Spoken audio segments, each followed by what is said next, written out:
बदले की आग में सुलगता ईरान।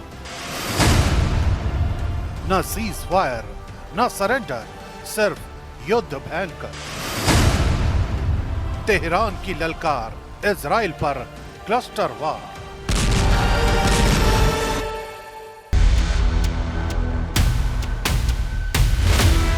महायुद्ध में ईरान अब पूरी तरह से आक्रामक मोड में है। सुप्रीम लीडर अली खामेनेई की हत्या की आग में जल रहा ईरान सब कुछ तहस नहस करने पर आ गया है। ईरान पर न अमेरिकी राष्ट्रपति की चेतावनी का असर होता दिख रहा है, न ही उसे इजरायली अटैक की कोई परवाह है। वो बस प्रतिशोध की आग में विध्वंसक पलटवार करने में जुट गया है, जिसकी बानगी 6 मार्च को देखने को मिली, जब ईरान ने इजराइल पर क्लस्टर बमों से हमला कर दिया और हालात इस कदर गर्मा गए कि पूरा पश्चिम एशिया फिर बारूद के ढेर पर खड़ा हो गया।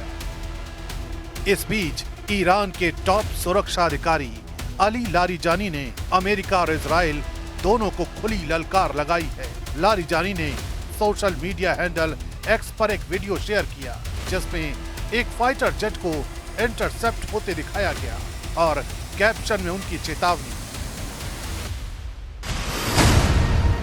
वे तूफान बोते हैं तो तूफान ही काटेंगे।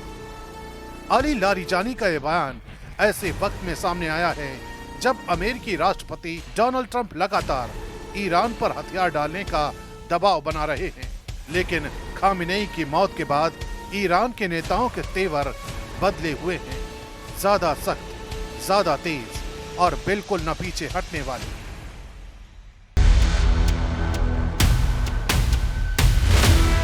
अट्ठाईस फरवरी को ईरान पर अमेरिकी इजराइल एयर स्ट्राइक के बाद से अली लारिजानी का नाम बेहद चर्चा में है। ये वो शख्स हैं जो सालों तक ईरानी सिस्टम का शांत, संभला हुआ और तर्कसंगत चेहरा माना जाता है, जिसने जर्मन दार्शनिक इमैनुअल कांट पर किताबें लिखी, जिसने पश्चिमी देशों के साथ न्यूक्लियर डील पर बातचीत की और ईरान की विदेश नीति और सुरक्षा नीति पर उसकी गहरी पकड़ है। लारिजानी को अमेरिका और इजराइल के सबसे बड़े आलोचकों में माना जाता है। अली लारिजानी के बाद आग में घी डालते हुए ईरान के डिप्टी फॉरेन मिनिस्टर सईद खतीबजादे ने भी ट्रंप पर तीखा पलटवार किया है। उन्होंने कहा कि ट्रंप ईरान के नेतृत्व बदलाव की बात करते हैं, जबकि वो न्यूयॉर्क का मेयर तक नियुक्त नहीं कर सकते। President Trump is asking for change in the leadership of Iran, and he says that I have to have voice on that, while he cannot appoint even the mayor of New York.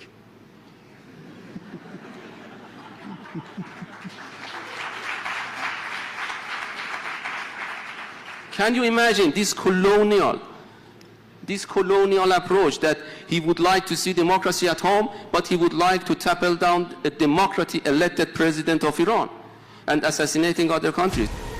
Cluster bomb attack, Larijani की ललकार और Trump पर तीखे हमले से अब एक बात तो तय है कि ईरान अभी अमेरिका और इजराइल के सामने झुकने को तैयार नहीं है। वो पूरी ताकत के साथ युद्ध के मैदान में उतर चुका है और इजराइल पर क्लस्टर बम से अटैक सिर्फ ट्रेलर मात्र ही था। ईरान के तरकश में अभी और घातक मिसाइलें और हथियार बाकी हैं, जिनका इस्तेमाल कर ईरान पूरे पश्चिम एशिया में तबाही मचाने को तैयार है।